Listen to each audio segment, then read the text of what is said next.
संत रामपाल जी महाराज एक ऐसे महान संत जिन्होंने अपनी सतभक्ति, तत्व ज्ञान, करुणा और सेवा के बल पर समाज में नई मिसाल कायम की है।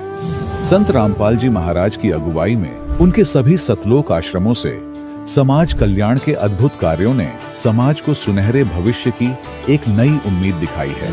संत रामपाल जी महाराज से नाम दीक्षा लेने के बाद लाखों लोगों की लाइलाज बीमारियां जैसे कैंसर, एड्स आदि ठीक हुई। संत जी के ज्ञान से प्रेरित होकर उनके अनुयायियों ने लाखों यूनिट रक्तदान किया। संत जी ने लाखों बहन बेटियों का दहेज मुक्त विवाह करवाया।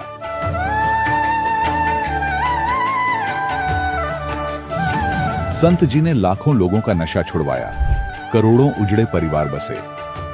संत जी के आश्रमों में समागम के दौरान निःशुल्क नेत्र चिकित्सा, दंत चिकित्सा प्रदान की जाती है। संत रामपाल जी महाराज द्वारा समय समय पर पर्यावरण संरक्षण के उद्देश्य से बड़े स्तर पर वृक्षारोपण किया जाता है। संत जी ने जरूरतमंदों को तत्काल राहत पहुंचाने के लिए एम्बुलेंस सेवा शुरू की। संत जी अपने अनुयायियों को देहदान के लिए प्रेरित करते हैं, जिससे मानवता की सेवा और चिकित्सा क्षेत्र में सुधार हो सके। संत रामपाल जी महाराज के सभी आश्रमों में हर रोज निःशुल्क भंडारा आयोजित किया जाता है, जहां हर वर्ग, हर जाति और हर धर्म के लोग एक साथ बैठकर भोजन करते हैं।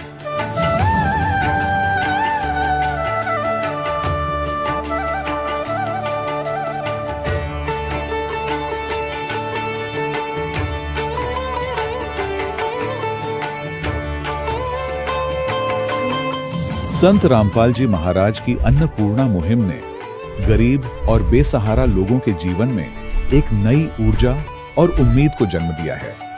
घर घर खाद्य सामग्री और जरूरी मदद पहुंचाकर संत रामपाल जी महाराज ने लोगों को दुख और मजबूरी से लड़ने की ताकत प्रदान की है।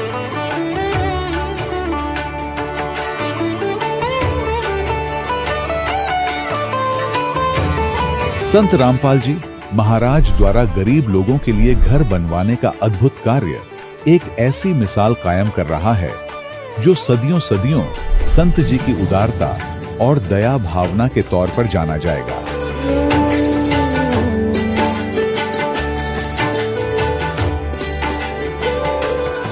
संत रामपाल जी महाराज के आश्रम में हजारों बुजुर्गों को सम्मान और प्यार के साथ जीवन जीने का अवसर मिलता है।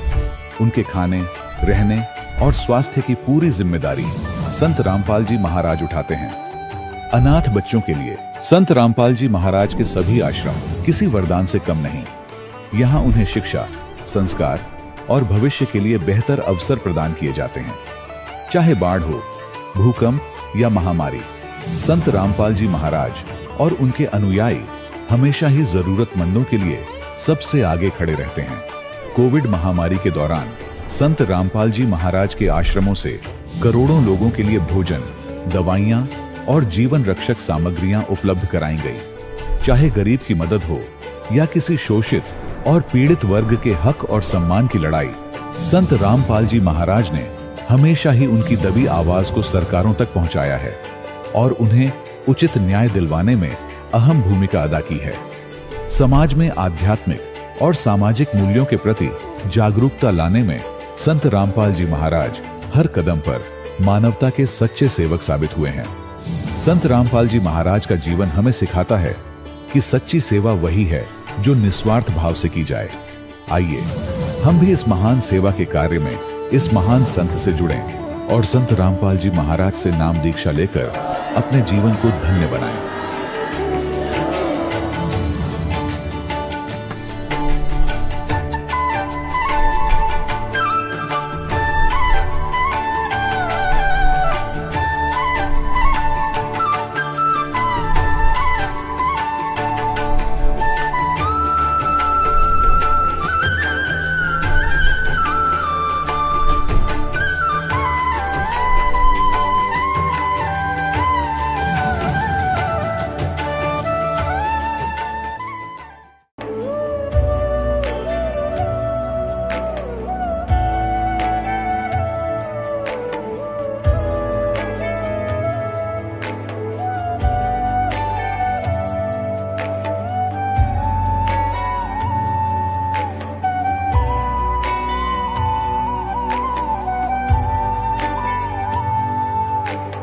कौन ब्रह्मा का पिता है, कौन विष्णु की मां, शंकर का दादा कौन है, हमको दे बता। ये जानने के लिए कृपया सुनिए। जगत गुरु तत्वदर्शी संत रामपाल जी महाराज के अमृत वचन सर्व पवित्र धर्मों के पवित्र शास्त्रों के आधार पर। सत साहिब दर्शकों, मिलिए हमीरपुर हिमाचल प्रदेश के रहने वाले देशराज जी से, जिन्हें कबीर जी की वाणियों ने भगवान को पाने के लिए प्रेरित किया था। देशराज जी को खोज थी एक ऐसे संत की जो इन्हें 2 अक्षर का भेद बता सके। आइए जानते हैं कि क्या इनकी 2 अक्षर की खोज खत्म हुई, क्या इन्हें पता चला वास्तव में 2 अक्षर क्या है। आइए अब सुनते हैं देशराज जी की कहानी, उन्हीं की जुबानी। सर नमस्कार। सत साहिब। सर क्या नाम है आपका? देशराज। सर कहाँ से आए हैं आप? हमीरपुर हिमाचल प्रदेश से। संत रामपाल जी महाराज से नाम दीक्षा कब लिया आपने? 2013 में। संत रामपाल जी महाराज से नाम दीक्षा लेने से पहले क्या भक्ति साधनाएं करते थे आप? पहले मैं राधा स्वामी में था और अपना जो देवी देवताओं की पूजा भी किया करता। राधा स्वामी पंथ में कितने साल तक रहे सर आप? बचपन से लेके 40 साल की उम्र तक, 12 साल तक मैंने वहाँ से नाम भी ले रखा। उसका जो उन्होंने बताया था वो भक्ति साधना भी करता रहा। राधा स्वामी पंथ में आपने किस संत से नाम दीक्षा ले रखी थी? गुरविंदर सिंह ढिल्लों से। सर क्या नाम दीक्षा मिली? जो 5 नाम देते हैं, ज्योत निरंजन ओंकार अरंकार, एक कबीर साहब का शब्द है, उसमें से उन्होंने वो 5 नाम चुने हुए हैं। संत रामपाल जी महाराज जी की शरण में क्यों आना पड़ा? आपने तो पहले ही गुरु बना रखा था।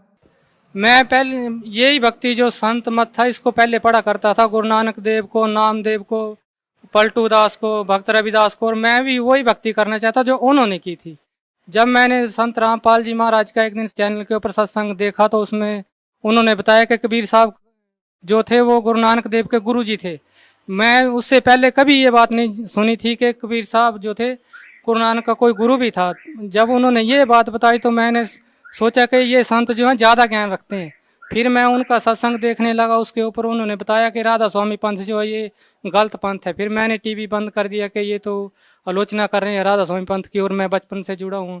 फिर मैं एक दिन, रोज़ की यही बात थी, मैंने एक दिन उठ के बैठा और मैंने टीवी ऑन किया कि इस संत के मन की बात जाननी चाहिए कि ये क्यों ऐसा कह रहा है कि राधा स्वामी संत जो पंथ है वो गलत है। फिर मैं उसको सत्संग देखते देखते मैंने उसे निष्कर्ष निकाला कि ये कैसे गलत है। फिर मैंने भाई वाला की साखी गुरु नानक देव की पढ़ी हुई थी, फिर उसमें से मैंने पहले ही पढ़ा हुआ था कि तीसरा संत एक और आएगा और वो बताएगा कि सतपुरुष कौन है, 2 अक्षर का भेद क्या है, वो पूर्ण संत होगा। फिर मैंने उनकी सत्संग में देखा, वो पाई वो चीज़ें कि 2 अक्षर का भेद क्या है और सतपुरुष कौन है। तो वो तो गुरु नानक का जवाब था, वो तीसरे संत ने देना था। फिर मुझे ये ज्ञान हुआ कि यही तीसरा संत ना हो, और इससे पहले कि ये शरीर छूट जाए मुझे उस संत से नाम लेना चाहिए और एक बार उससे मिलना चाहिए जरूर, संत रामपाल जी महाराज की शरण में। फिर मैं वहाँ गया, कुछ जुगाड़ करके, मेरे पास पैसा भी नहीं था, आर्थिक स्थिति बहुत ख़राब थी, घर में बीमारी बहुत थी। फिर मैंने पैसे इकट्ठे किए, यहाँ वहाँ से 10,000 रुपया इकट्ठा करके गाड़ी की और गाड़ी लेके अपने परिवार को लेके उन संत से मिला। फिर मैंने संत रामपाल जी महाराज से 2013 में नाम दीक्षा ली और वहाँ जाते ही मेरे जो घर की परेशानियाँ थी सारी ठीक हो गई। सर संत रामपाल जी महाराज जी से नाम दीक्षा लेने के बाद आपको क्या लाभ मिले? जो मेरे घर में भूत प्रेत की बाधा थी और घर में बीमारी रहती थी, वो आर्थिक स्थिति जो बहुत खराब थी, वो सारी मेरी परेशानियाँ दूर हो गई। और जो मैं इतने पैसे से तंग था, एक एक पैसे की तंगी थी, वो तंगी भी दूर हुई और मुझे 5वें महीने ही जाके सतनाम मिल गया 2 अक्षर का। और जो वही 2 अक्षर का नाम था, मैंने दूसरे संतों की किताब में पढ़ रखा था। भक्त रविदास ने भी 2 अक्षर के नाम का जाप किया था, उन्होंने अपनी किताब में लिख छोड़ा है।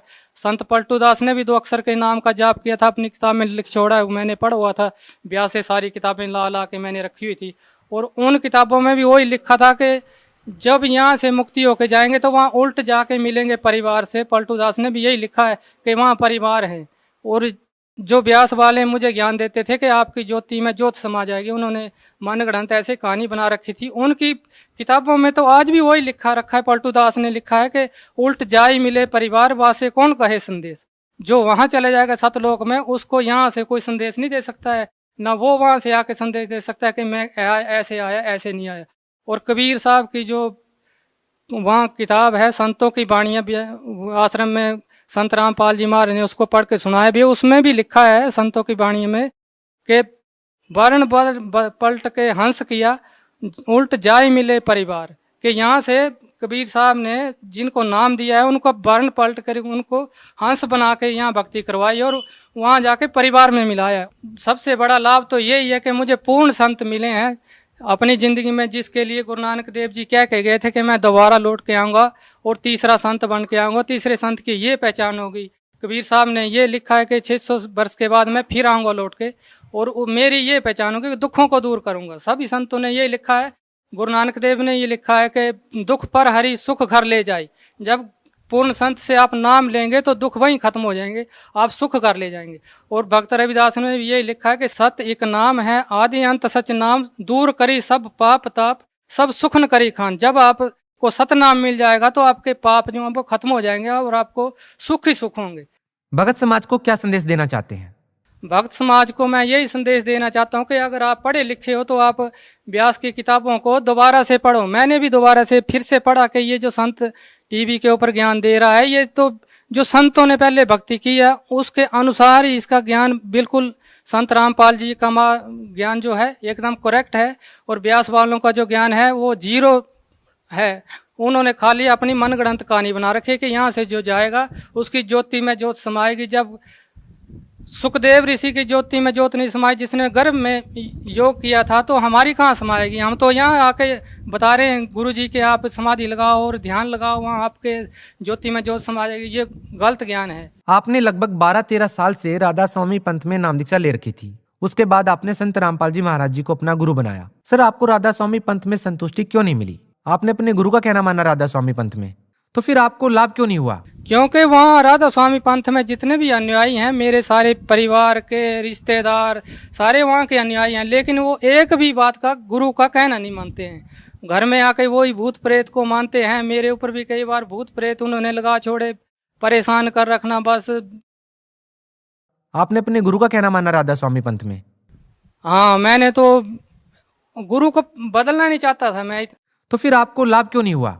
वो नाम गलत होने की वजह से मुझे उससे लाभ नहीं हो रहा था, क्योंकि वो नाम गलत था। जो नाम दीक्षा संत रामपाल जी महाराज जी ने दी है वो सही है? हाँ, वो नाम एकदम करेक्ट है। आप कैसे कह सकते हैं कि वो नाम दीक्षा सही है? वो नाम इसलिए सही है क्योंकि जो मैंने किताबें पढ़ रखी हैं उन किताबों में भी वही नाम लिखे हैं। और गुरु नानक देव भी ये कह के गए हैं, जब तीसरा संत आएगा तो वो शब्दों का निर्णय करेगा कि संत क्या नाम देते थे, कबीर साहब क्या नाम देते थे और गुरु नानक देव क्या नाम देते थे। तीसरा संत ये निर्णय करेगा और वो बेरूपिये की तरह रूप बदल लेगा। जो लोग संत रामपाल जी महाराज जी से नाम दीक्षा लेना चाहते हैं वो उनसे कैसे जुड़ सकते हैं? वो टीवी के ऊपर 7:40 पे जो सत्संग आता है उसके ऊपर पीली पट्टी आती है, उसके ऊपर फोन नंबर आते हैं और जगह जगह पर नाम दीक्षा के लिए नाम स्थल खोले गए हैं, वहाँ जाएं और अपना नाम दीक्षा लें। सर, कुछ लोगों का कहना है कि संत रामपाल जी महाराज अन्य धर्मगुरुओं पर टीका टिप्पणी करते हैं, अपना ज्ञान नहीं बताते हैं, दूसरों के बारे में ज्यादा बताते हैं। सर, क्या कहना चाहेंगे? संत रामपाल जी महाराज ही दुनिया में आज संत हैं और जो बाकी के जो गुरु हैं वो सिद्ध कहे गए हैं कबीर वाणी में कि सिद्ध जो हैं वो सिद्धि करते हैं और अपना चमत्कार दिखाते हैं। और जो संत होते हैं वो चमत्कार नहीं दिखाते हैं। जैसे कि गुरु नानक देव ने लिखा हुआ है कि जब तीसरा संत आएगा तो दुनिया कहेगी कि ये चमत्कार क्यों नहीं दिखाता है, जब लोगों के दुख दूर कर देता अपनी क्यों नहीं दूर करता है। तो गुरु नानक ने लिखा है कि अजीते रंध पे वो संत जब आएगा तो चमत्कार नहीं दिखाएगा, दुनिया उसको कहेगी कि चमत्कार क्यों नहीं दिखा रहा है। चमत्कार जो होंगे वो उसके भक्तों के साथ होंगे, जबकि दुनिया के लिए वो चमत्कार दिखा के दुनिया को अपने पीछे नहीं लगाएगा। वो एक अच्छा शुद्ध समाज तैयार करेगा। सर, संत रामपाल जी महाराज के अनुयायियों का कहना है कि जो संत रामपाल जी महाराज जी से नाम दीक्षा लेता है वो नशा छोड़ देता है। क्या आप पहले कोई नशा करते थे? नहीं, मैं राधा स्वामी में होने से नशा नहीं करता था, लेकिन जो मेरे साथ में गए जो नशा करते थे उन्होंने नशा छोड़ दिया। क्योंकि जब भी संत की पहचान होती है, जब वो संत किसी को आशीर्वाद देते हैं तो उसके दुख दूर करते हैं, उसके जो काल के लगाए हुए जो ये हमारे ऊपर कि नशाखोरी जो है मन करवाता है हमसे। तो जो 3 ताप के अंतर्गत जो भी हमारे ऊपर अटैक होता है वो पूर्ण संत से नाम लेने से 3 ताप हमारे मिट जाते हैं और मन जो है हमें तंग नहीं कर पाता है। इसलिए जो भी हम विकार, शराब पीना, बीड़ी, जो हमारा मन विकार करवाता है उससे हम दूर हट जाते हैं। बहुत बहुत धन्यवाद सर। दर्शकों, अभी आपने सुने संत रामपाल जी महाराज से दीक्षा प्राप्त करके सुखी हुए भक्त के अनुभव। अब देखिए जगत गुरु तत्वदर्शी संत रामपाल जी महाराज के मंगल प्रवचन। आप जी को ये ज्ञान दे करके ये परिचित कराया जाता है कि जो साधना आपने शुरू कर दी, आज ही नाम लिया है, जो सोचो कल ही बहुत गणा लाभ और घनी बड्डी कोठी बन जावे, ये आपकी भूल है। लाभ तो मालिक अवश्य देगा, आपको पहले अपने कोटे से देगा और उसके बाद फिर आप सिंचाई करिए। जैसे किसी ने नर्सरी लगा रखी है, नर्सरी में उसने अपनी तरफ से पौधा बना दिया, बीज बो के आगे ले जाओगे तो उसको तो आपने फिर सिंचाई करके पेड़ आपने बनाना पड़ेगा। तो इतना लाभ परमात्मा आपको यहाँ देंगे, जो आपके विशेष दुखदायी कर्म है उनको तुरंत खत्म करेंगे अपने आशीर्वाद से।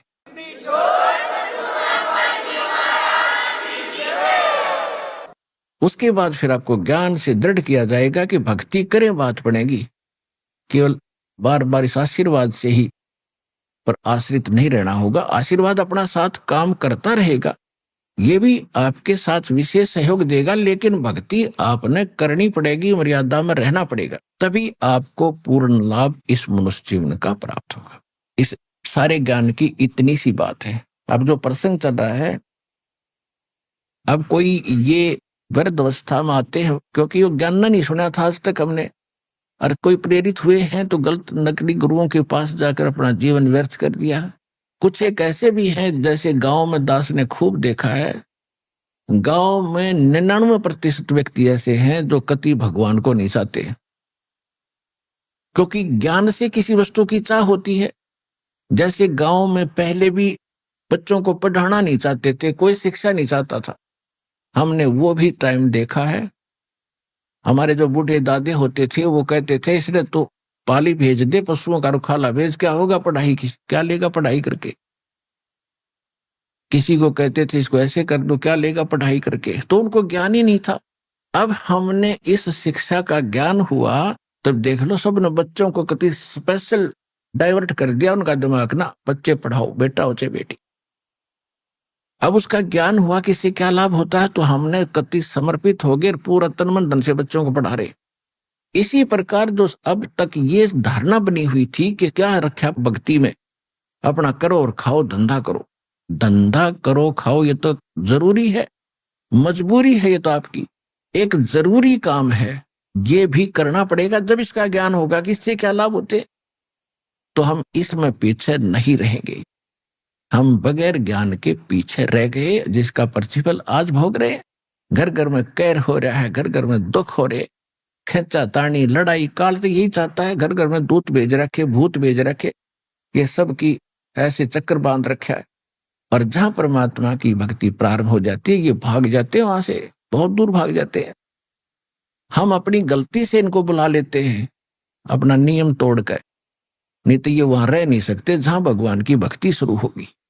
बहुत से ऐसे शिकायत करते हैं, कोई भगत करता है, कोई बहन करती है कि हमने दीक्षा ली है और हमारे जो दूसरे चाचे ताऊओं के परिवार हैं वो कहीं किसी जंतर मंतर वाले के पास जाते हैं। अब उन्होंने देखा कि इनको तो कोई आपत्ति हो नहीं रही, जब तो साज ली आपत्ति थी, उनका भी भूत कूदे थे, उनका भी कूदे थे, हमारे भक्तों के वो भूत भाग गए, वो फिर सारे एक जगह इकट्ठे हो गए उन्हीं के। तो उन्होंने बताया कि जो तुम्हारा कोई व्यक्ति लेकर आया नाम वहां से सतलोक आश्रम से, उस कारण से भूत तुम्हारे घर आ गए, उसने तुम्हारे घर भेज दिए। उसने नहीं भेजे, उसने तो ऑल आउट लगा दी। या सच्चे भक्ति की ऑल आउट लगा दी जाती है तो मच्छर उस स्थान को छोड़कर दूसरे घर जाएंगे जहां ऑल आउट नहीं होगी। जिसने मच्छरदानी लगा ली, मच्छर उसको नहीं काटेंगे, उसको काटेंगे जो बगैर मच्छरदानी का होगा। तो यह सत्य भक्ति जो दास आपको बता रहे भगवान की बताई हुई है। सतगुरु जो चाहे सो कर ही, 14 कोट दूत जम डर ही, ऊत भूत जम त्रास निवारे है, चित्रगुप्त के कागज पढ़े है। ऐसे समर्थ की शरण आपको मिल रही है कि ऊत भूत किसी प्रकार की कोई आपत्ति, कोई पितर, कोई किसी प्रकार का कोई भैरव भूत बेताल क्यों ना हो, इस मालिक की शरण में आने के बाद भक्ति करने से वो निकट नहीं रहेगा, उसके बस की बात नहीं।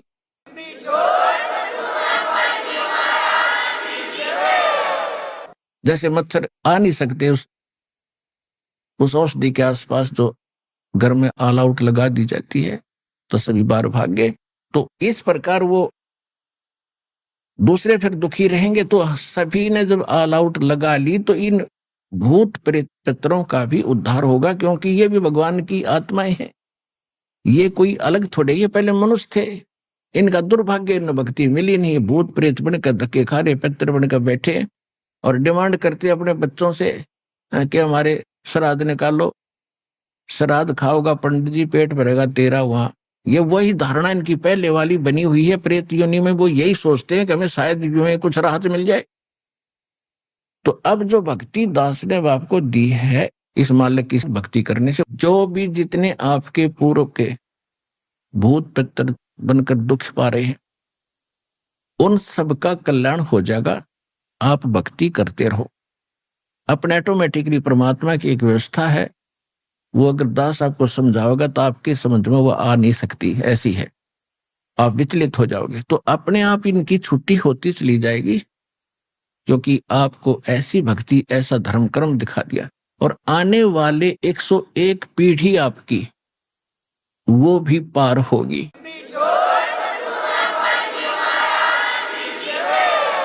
और भी ज्यादा होंगी, मतलब ये तो कम से कम एक कहने की बात है। तो आने वाले कम से कम 4-5 हजार वर्ष तो ये भक्ति बहुत अच्छी चलेगी।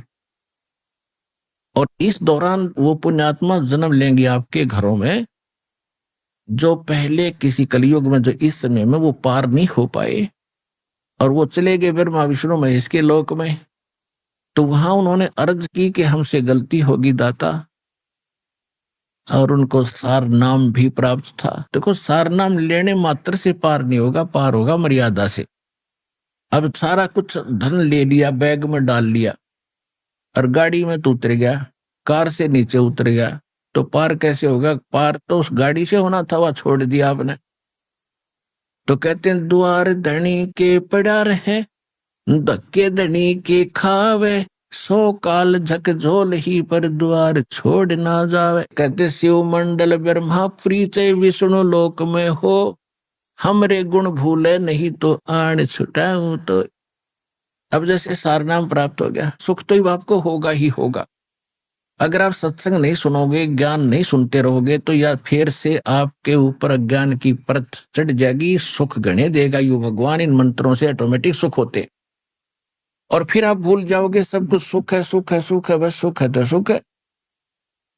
और फिर भगवान से दूर हो जाओगे। दूर होगे तो रहेगी यहीं पर। फिर मृत्यु के उपरांत आप कहाँ जाओगे? आपको देवता बना दिया जाएगा, क्योंकि यहाँ पर सभी देवों के मंत्र दिए जाते हैं, इनकी कमाई बनती है। और ब्रह्मा जी की जो मंत्र आपको दिया गया, ब्रह्मा जी के लोक में जाओगे, पार नहीं हुए तो वो भक्ति की गजब की कमाई आपकी बनी है, जो विधि बता रखी है, तो वो आपके पास है। तो ब्रह्मा जी ने होटल खोल रखा है, एक रेस्टोरेंट। ऐसे विष्णु जी ने विष्णु के लोक में एक स्वर्ग रूपी होटल बना रखे, ऐसे शिव जी ने, ऐसे फिर ब्रह्म लोक के अंदर बना रखे। जो सतनाम आप अंदर 2 मंत्र जाप करते हो, ओम नाम ब्रह्म का है, इसकी भक्ति से ब्रह्म लोक प्राप्त होता है। वहां बड़ा होटल है, वहां ज्यादा खर्चे और ज्यादा डांस बकवादे सबसे ज्यादा वहां पर है। होटल में आपको पता क्या होती है, इतनी सी बात समझ लेना। तो ये ऐसे ये स्वर्ग थे।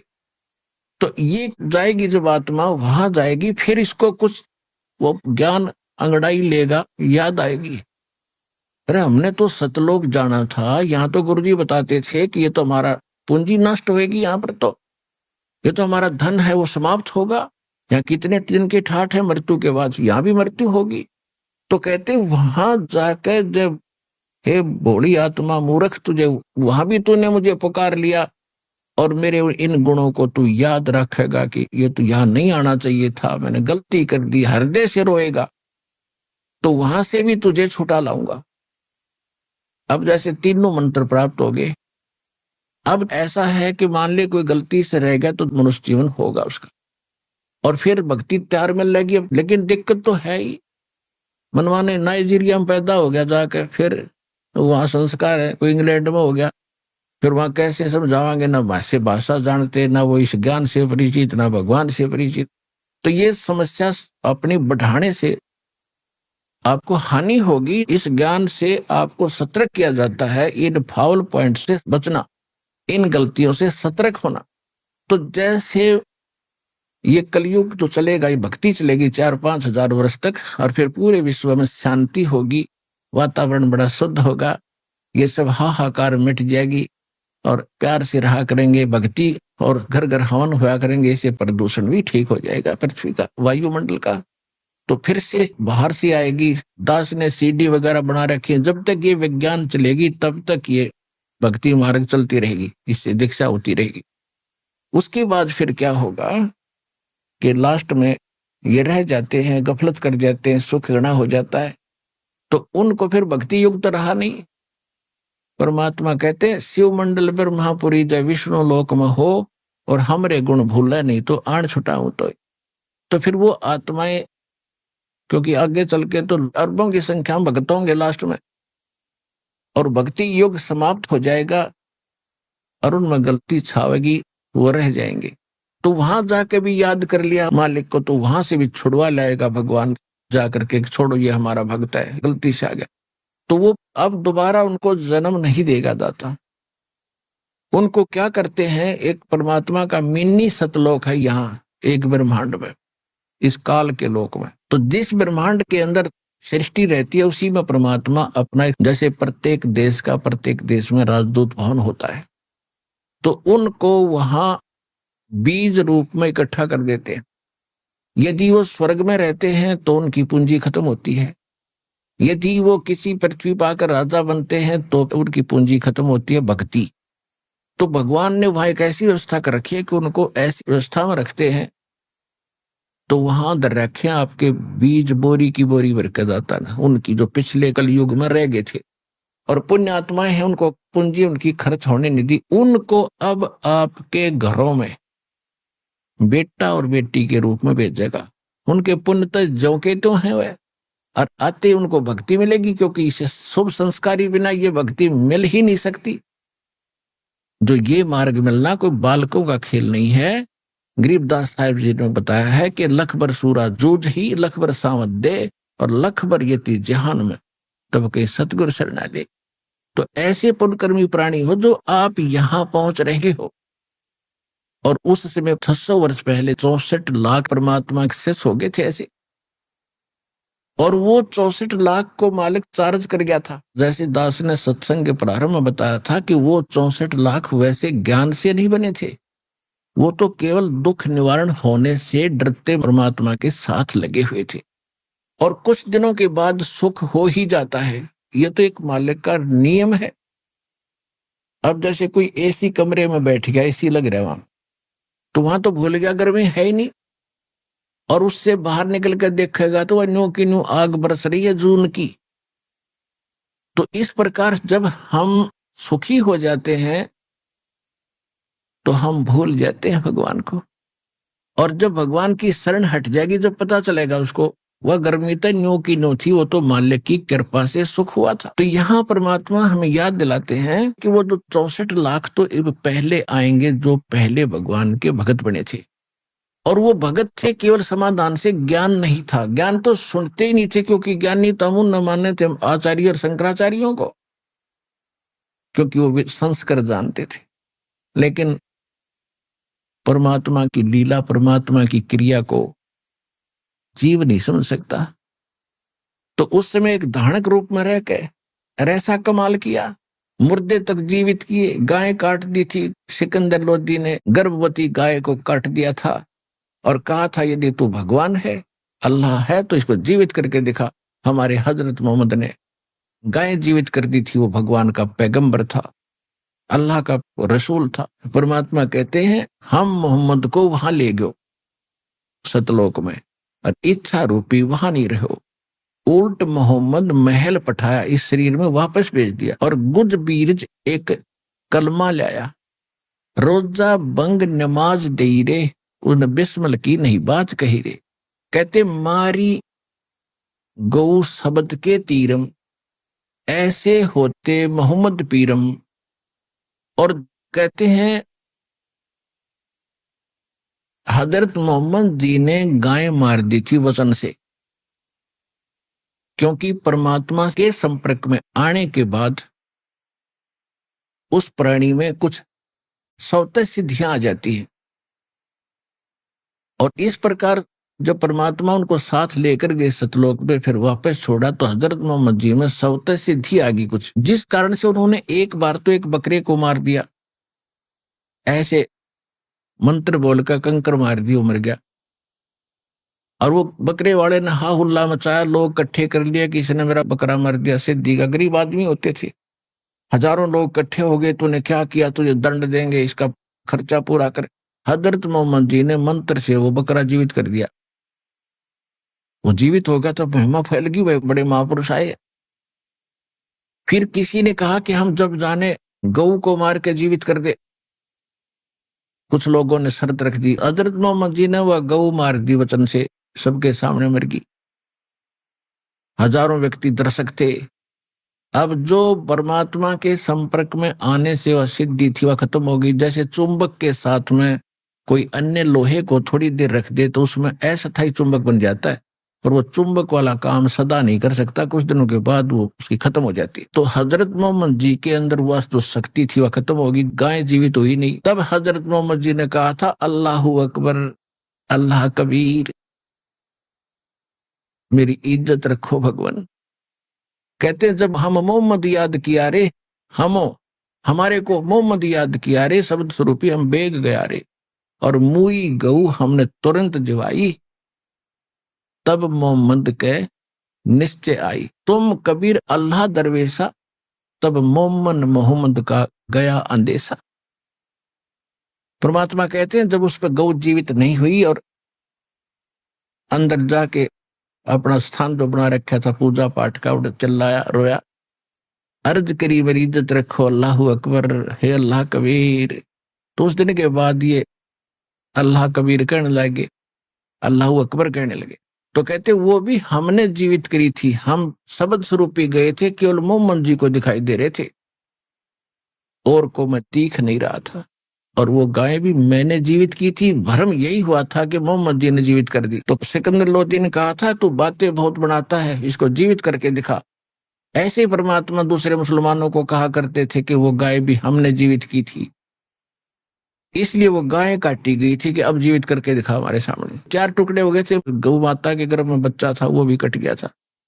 और अल्लाहू अकबर कबीर परमात्मा धारणक रूप परमात्मा ने एक थपकी गाय का लगाई, एक बच्चे का लगाई थी, दोनों जुड़ कर जीवित हो गए, जैसे निशान भी नहीं, और दोनों अलग अलग बाहर खड़े।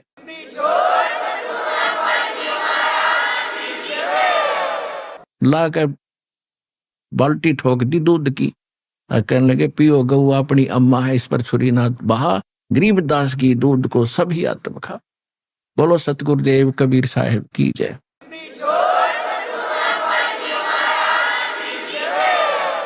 तो कहने का भाव ये है कि परमात्मा ने ऐसे ऐसे चमत्कार भी दिखाए थे,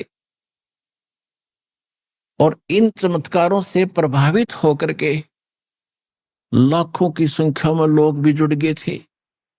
जिस दिन परमात्मा ने ये लीला की गौ जीवित करने की, कई हजार की संख्या में हिंदू और मुसलमान दोनों शिष्य बने। सिकंदर लोदी ने दंडोत प्रणाम किया। जब राजा झुकेगा जी के सामने तो जनता तो बहुत बड़ी अच्छी आत्माएं होती थी, वो तो धर्मगुरु हमारे हिंदू और मुसलमानों के में मूर्ख बनाए रहा करते थे, लेकिन उसमें उन्होंने किसी की परवाह नहीं की, परमात्मा के शिष्य बन गए। ऐसे जैसे परमात्मा ने एक लीला की थी, जैसे सत्संग में बहुत बार दास बताता रहता है कि झूठी चिट्ठी डाल दी थी कि कबीर साहब भंडारा करेंगे, और परमात्मा संसार की दृष्टि में एक निर्धन जुलाहा धानक, एक झोपड़ी में रहने वाला, कपड़ा बन के खाने वाला, और जिसके नाम से चिट्ठी लिख दी 18 लाख व्यक्ति इकट्ठे हो गए कि दोहर देगा मोहर देगा और 3 दिन तक भोजन भंडारा कराएगा। और भोजन में लिख दिया लाडू, जलेबी, बर्फी, कचौड़ी, पकौड़ी, दही, बड़े, और बड़ा क्या क्या लिख दिया, हलवा, पूरी, खीर, खांड, सारा सूखा सीधा भी देगा। तो ये लालची लोग थे जो आश्रमों में रहते थे, अपने सारे चेलों को लेकर के कि प्रत्येक भोजन के बाद 10 ग्राम सोना, 1 मोहर मिले और 1 दोहर कंबल बहुत कीमती होता था, उसमें बड़े सेठ लोग ही उस दोहर को प्रयोग कर सकते थे, आम गरीब व्यक्ति दोहर नहीं सिंपल खेस रखा करता था। तो इस चीज को सुनकर सारे इकट्ठे हो गए। अब उन्होंने तो जुल्म किया था दुष्टों ने कि कबीर भाग जाएगा झोपड़ी छोड़ के, वो तो यूं ना मारे तो मरता और ना ज्ञान से हारता, इसका क्या इलाज करा था। हिंदू और मुसलमानों के धर्मगुरुओं ने दोनों ने मिलकर षड्यंत्र रचा था। हर परमात्मा हाय हाय वह मारे थे, परमात्मा के पौबारा हुए थे और उनके कच्चे ठारा हुए थे। तो कहने का भाव यह है कि वो भगत तो मालिक के थे, वो बच्चे धक्के खाते फिरे थे, भगवान के लिए घर छोड़कर आश्रमों में रह रहे थे। तो उससे के छुपा, पूरा पृथ्वी के प्राणी जीव चीड़ी हाथी ये भूत प्रेत पितर देवता ब्रह्मा विष्णु महेश ये भी तो उसी के बालक हैं।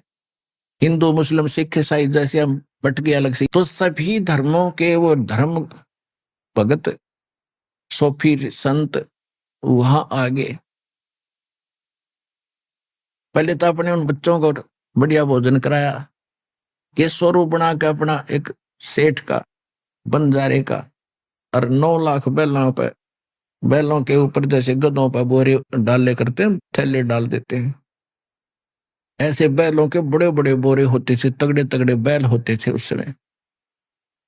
और इतने गजब के बैल, बगैर सींगों के बैल, युवा बैल सारे, और जाके वहां बैल उतार दिए, तंबू लगा दिए, और लाखों की संख्या में, लाख के आसपास वहां से सतलोक से भगत बच्चे आए थे भगवान के यहाँ सेवा करने के लिए। इस कंगाल लोक में है कोई व्यवस्था है यहाँ पर? एक समय 18 लाख आदमी कितना खड़े हो जाए ना, प्रधानमंत्री फेल हो जाए उनको रोटी खवाने में, सुबह सुबह एक भोजन कराने में, कहाँ पानी लावे कि तू न टेंट लगावे, और वहां 2 सेकंड में सारे तैयार कर दी। ये भगवान का मार्ग होता है, इम्पॉसिबल को पॉसिबल करते हैं।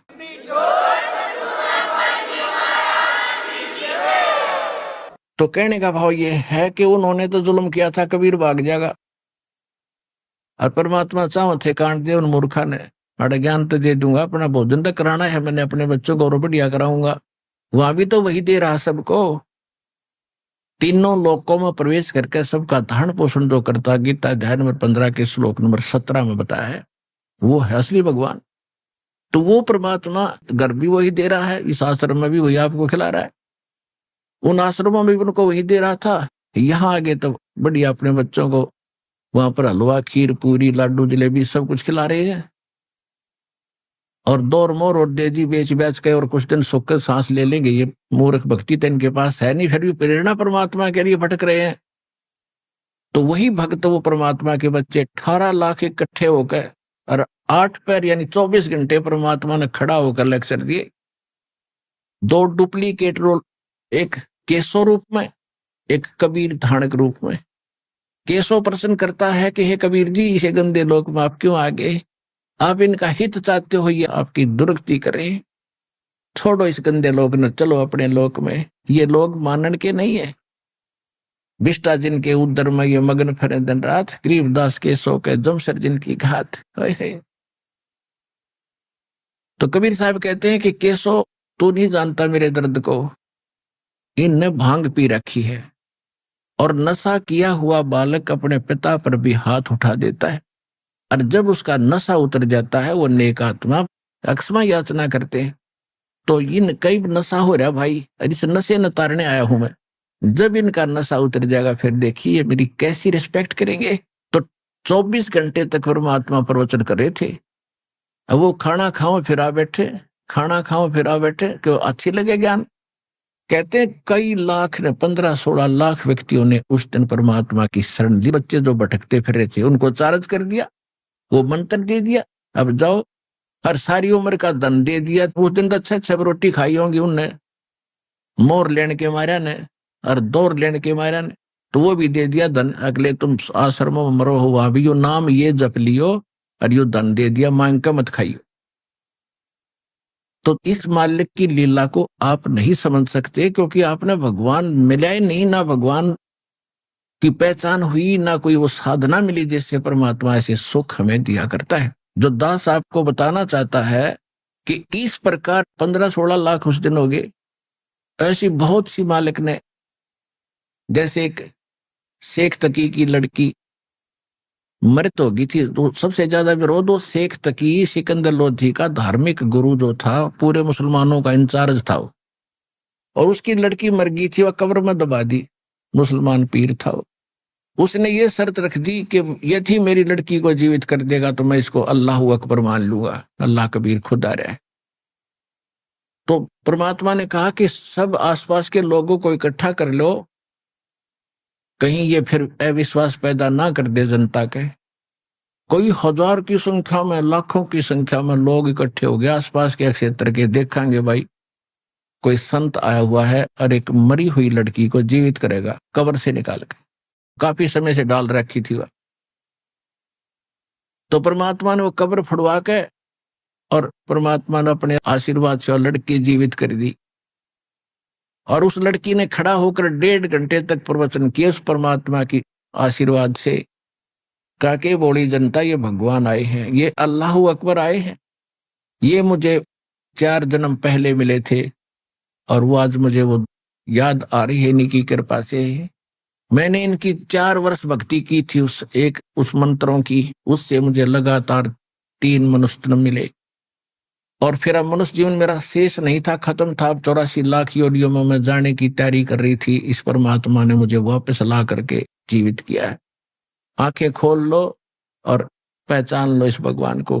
कई हजार, 50-60 हजार व्यक्तियों ने उस दिन दीक्षा ली परमात्मा से, उनके शिष्य बने।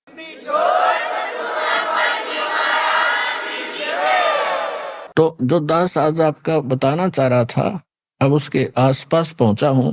एक तो परमात्मा की लीला से आप परिचित हो जाओगे जब आपको खूब समझ में आएगा कि सचमुच ये तो भगवान है। कहते जो जन मेरी शरण है, ताका हूं मैं दास, और गेल गेल लाग्या फिरूं जब तक धरती आकाश। अब देखो, जो परमात्मा के लिए तड़फ रहे हैं वो बच्चे तो उसी के हैं। आज भी जो परमात्मा भक्ति चाह रहे हैं और गलत संतों का फंस गए या अपने को परंपरागत साधना करके संतुष्ट हैं, ये हैं तो नेक आत्माएं, लेकिन दिशा ना मिलने से ये अगले जन्म में या तड़फ भी खत्म हो जाएगी, कोई पशु बनेगा, कोई पक्षी बनेगा, और इस जीवन में भी अंत में भक्ति नहीं रहेगी इनके पास, न चाह रहेगी भगवान की, क्योंकि इतने दुख इनको विचलित कर देंगे। तो ऐसे समय में आपको परमात्मा ने फिर से संभाला है।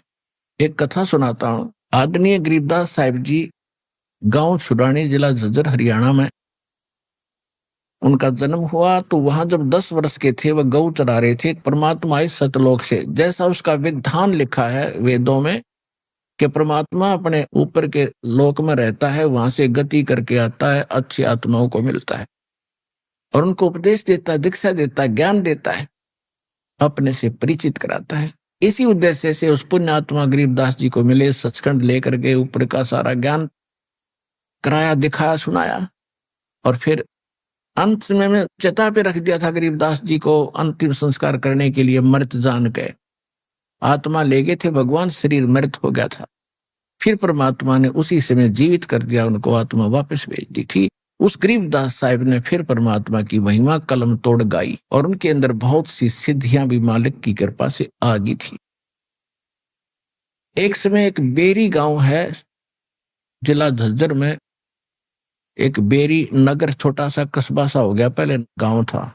वहां का एक हरलाल नाम का किसान जाट पहले क्या करते थे कि दूसरी मंडियों से, दूसरी मंडी में बैलगाड़ियों से सामान लाया करते थे। और जैसे आजकल ट्रांसपोर्ट करते हैं वो ट्रकों से, यहाँ किसी चीज का अभाव है तो दूसरी राज्य से लाकर ट्रकों से यहाँ व्यापारी लोग बेचते हैं। तो वो ट्रांसपोर्ट का काम पहले बैलगाड़ियों से होता था। तो सेठ लोग उन बैलगाड़ी वालों से अपना सामान मंगाया करते थे। तो वहां एक नजफगढ़ है दिल्ली में, नजफगढ़ की मंडी से सामान लेकर के वो अपने यहाँ आता था रोहतक में, बेरी में। अब क्या था कि वो एक धार्मिक व्यक्ति था, हरलाल नाम था उनका। धार्मिक व्यक्ति, पहले हमने ये सोच रखा था कि साधु संतों की सेवा करते रहेंगे, हमने इससे लाभ मिल जाएगा। इस धारणा से उसने एक साधु को अपने घर रख लिया कि महाराज आपको भोजन चाहिए, हमारी सेवा बन जाएगी, आप यहाँ भजन कर लिया करो। उसके लिए अलग चौबारा बनवा दिया। वो महात्मा लाल कपड़ों वाला उसमें अपना बैठे भक्ति करे, तो वो पूरा परिवार उसकी सेवा करे, अपना टाइम पास करे। तो उसने सोच लिया था कि इसी से हमारा कल्याण हो जाएगा। कुछ दिनों के बाद वो बाबा जी मर गया, संत। और वो मूर्ख क्या करता था, क्योंकि जहां भक्ति नहीं है वहां रुचि बनेगी ही नहीं, जहां ज्ञान नहीं, सच्ची भक्ति नहीं। और वो क्या करता था, बढ़िया सामान खावे था और कुआड़ बंद करके सो जावे था। और जब होता भाई खाने का समय हो गया, जब आसन पदम लगा कर बैठ जाए बोरी पे, और आने वाले घर वाले देखे महात्मा बड़ा भजन करता, कमाल कर रखा है इसने, तो और ज्यादा सेवा करते थे। वो मृत्यु को प्राप्त हो गया तो क्या हुआ, चलो ठीक है, तो अंतिम संस्कार करे उसको, तो हुई बात खत्म। अब कुछ दिनों के बाद क्या था कि हरलाल किसान ने एक बैल खरीदा, और वो बैल था गोरे कलर का। और वो ऐसा नालायक था, थोड़ी सी दूर चले था फिर बैठ जाता गाड़ी में, चले नहीं थी। फिर उसका लठ डंडे मार के फिर उठावा था, फिर थोड़ी बहुत देर चले था फिर बैठ जाता। एक आधा नालायक बैल ऐसा भी होता है। इसी प्रकार वो उससे अपना काम चला रहा था, और कोई बैल लेने की हिम्मत थी नहीं, उसी से मार पीट के घसीट रहा था काम को। गरीबदास जी सुबह सुबह स्नान करने के लिए कुएं पर गए। उधर से रास्ता था, उसके साथ से नजफगढ़ से लेकर बेरी का कच्चा रास्ता होता था। तो जब गरीबदास जी वहां स्नान कर रहे थे, वो बैलगाड़ी लेकर हरलाल आ रहा था, तो बैल बैठ गया थोड़ी सी दूरी पे। अभी आपने सुने संत रामपाल जी महाराज के मंगल प्रवचन। आइए अब सुनते हैं संत रामपाल जी महाराज से नाम दीक्षा लेकर सतभक्ति करके अद्भुत लाभ प्राप्त करने वाले अनुयायी के विचार। दर्शकों, ये सच्ची कहानी है उत्तराखंड के रुड़की जिले के रहने वाले बंकू दास जी की, जो सावन कृपाल रूहानी मिशन और दामाखेड़ा कबीर पंथ से जुड़े थे और इनके द्वारा बताई गई भक्ति साधना किया करते थे। लेकिन इतनी भक्ति करने के बाद भी बंकू जी के जीवन में दुख खत्म होने का नाम ही नहीं ले रहे थे। फिर अचानक बंकू जी ने सावन कृपाल रूहानी मिशन और दामाखेड़ा कबीर पंथ को त्याग कर संत रामपाल जी महाराज से नाम दीक्षा ग्रहण की। आखिर बंकू जी ने संत रामपाल जी महाराज से नाम दीक्षा क्यों ली?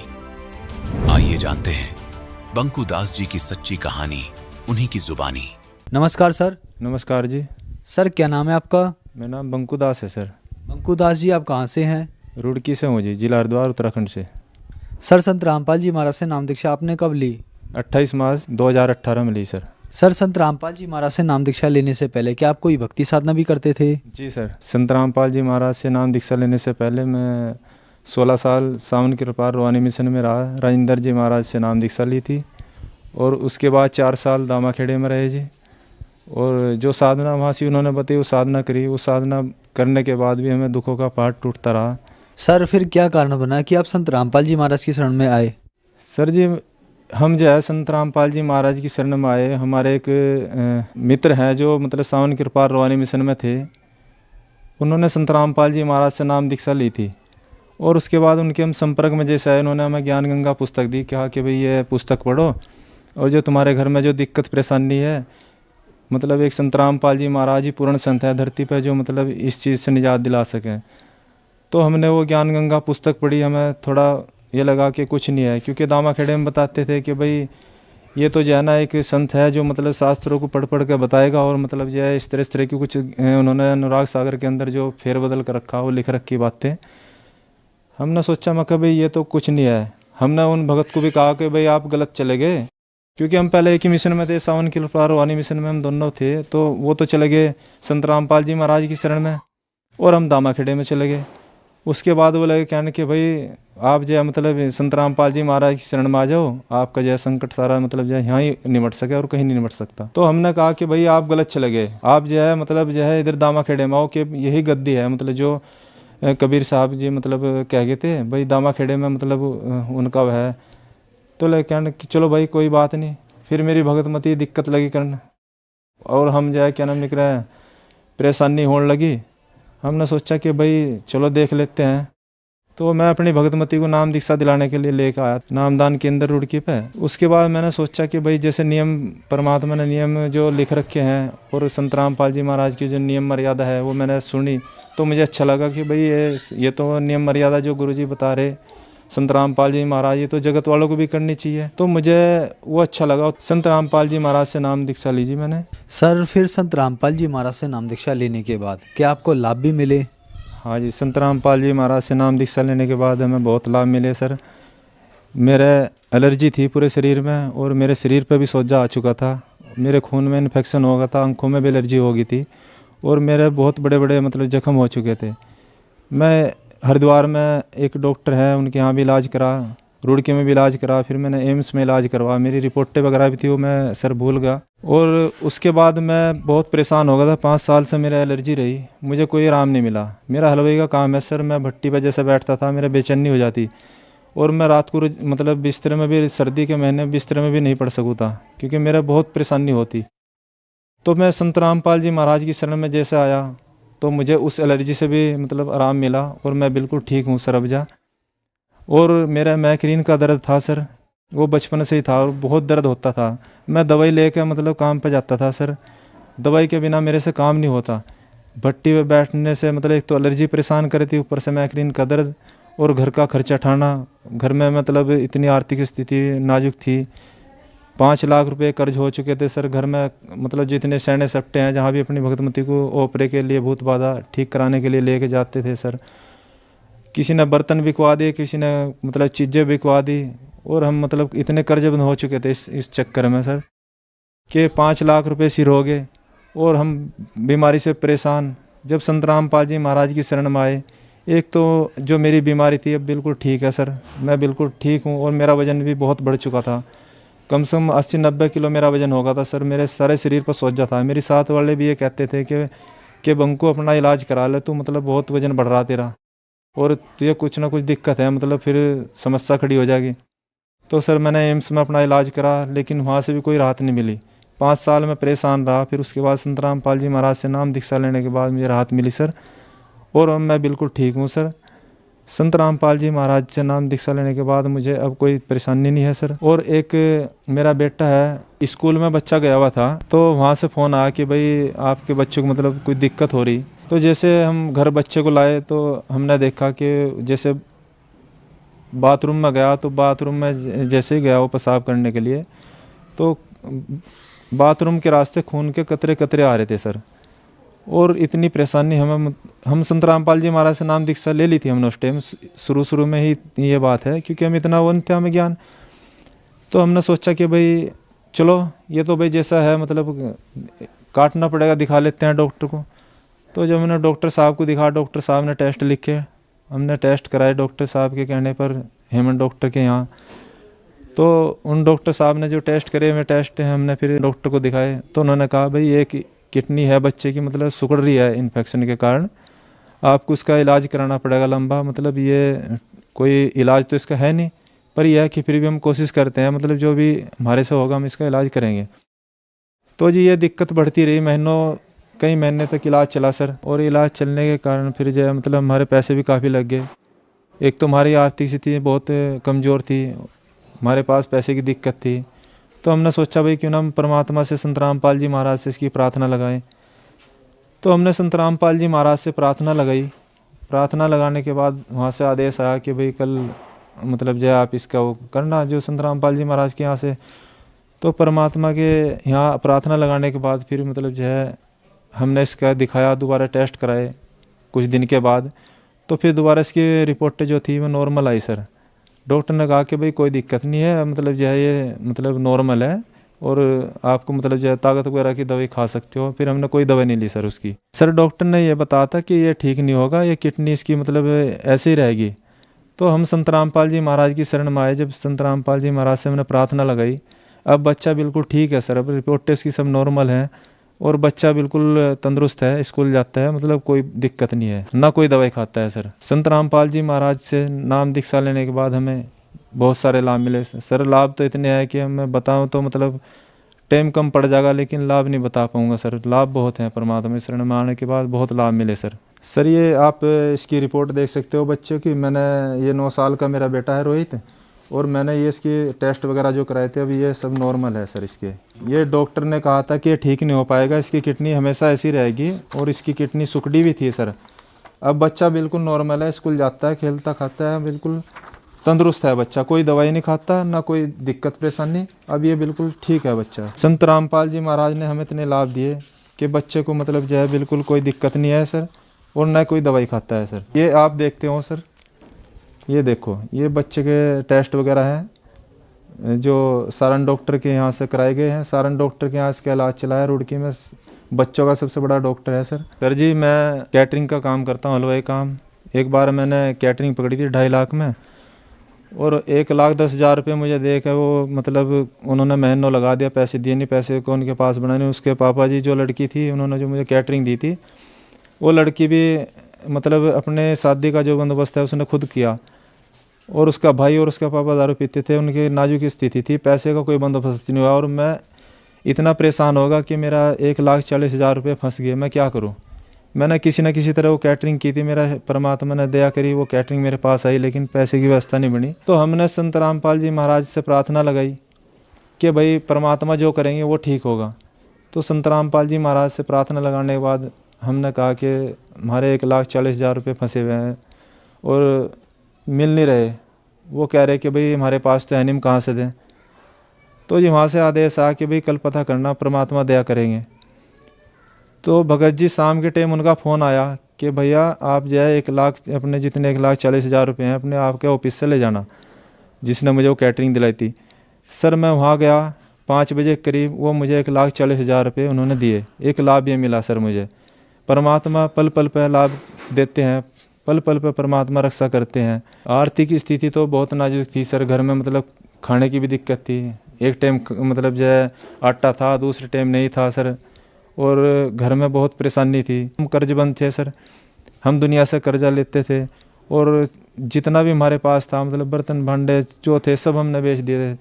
और परमात्मा संत रामपाल जी महाराज की शरण में आने के बाद हमने सर मतलब और जो भी किसी की दिक्कत परेशानी है, रिश्तेदारों को भी और भी कोई मतलब जो है मदद की हमने पैसे से। अब परमात्मा ने बहुत लाभ दिए है, अब कोई दिक्कत नहीं है। परमात्मा की शरण में आके हमें सब बिल्कुल ठीक है सर, और कोई परेशानी नहीं है। परमात्मा की शरण में आने के बाद हमें बहुत लाभ मिले, और परमात्मा ने बहुत दया की। सर संत रामपाल जी महाराज से नाम दीक्षा लेने के बाद आपको बहुत सारे लाभ मिले। संत रामपाल जी महाराज ने उजड़ा परिवार बसाया। सर जो श्रद्धालु आज आपको देख रहे हैं, बहुत सारे परिवार हैं जो दुखी हैं, उनके लिए आप क्या कहना चाहेंगे? सर दास की यही प्रार्थना है कि संत रामपाल जी महाराज पूर्ण परमात्मा कबीर देव भगवान का स्वरूप हैं, और धरती पाए हुए हैं, और हमें ज्ञान समझा रहे हैं। ज्ञान परमात्मा का पूरे संसार में फैला हुआ है। परमात्मा का ज्ञान सुनो। परमात्मा का जो आप प्रोग्राम देखोगे, परमात्मा शास्त्र अनुकूल साधना बताते हैं। संत रामपाल जी महाराज कहते हैं कि भाई जो साधना आप कर रहे हैं ये गलत है। साधना आप शास्त्र अनुसार साधना करोगे तो आपको लाभ मिलेंगे। तो परमात्मा की शरण में आए और अपना कल्याण कराए। आप सबसे सब संसार वालों से, भाई बहनों से यही प्रार्थना है। संत रामपाल जी महाराज की शरण में कैसे आ सकते हैं? संत रामपाल जी महाराज की शरण में सर चैनल पे जैसे पीली पट्टी आती है, उस पर कुछ नंबर आते हैं परमात्मा के, संत रामपाल जी महाराज के आश्रम की तरफ से। उन नंबरों पे आप फ़ोन करके आप जो है नज़दीकी नामदान केंद्र का अपने आसपास पता कर सकते हो, और परमात्मा से नाम दीक्षा लेके अपना कल्याण करा सकते हो सर। धन्यवाद सर। सच्चाई जी।